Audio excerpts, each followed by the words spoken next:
kau guna Mercedes, kau ada model kereta konti, kau mesti ada masalah coolant leaking kan. Dah tukar satu part lain pula bocor. Dah tukar satu part, asyik bocor je. Kau tengok video aku ni sampai habis. Nampak kan kat belakang aku ni? Ada model Mercedes. Model ni adalah model CLA 45. Okey, dia datang kat kita masalah dia coolant bocor lah.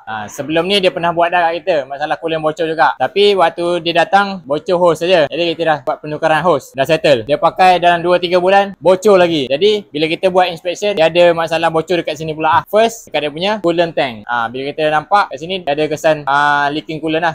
Waktu first dia datang, kita kat sini kita tengok ada leaking coolant. Jadi kita tak saja dia tukar. Macam sekarang ni dia datang ada leaking coolant, kita nampak ada leaking di sini, kita saja tukar yang baru. Barang pastikan original lah. OEM pun ada. Tapi kalau owner nak pakai original, kita akan order original lah. Satu lagi isu dia dekat thermostat. Ini adalah thermostat lah. Kenapa dia selalu leaking? Nampak tak part dia plastik?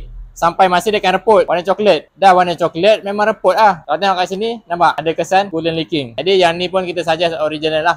Nampak part original dia. Part original dia kita dah pasang.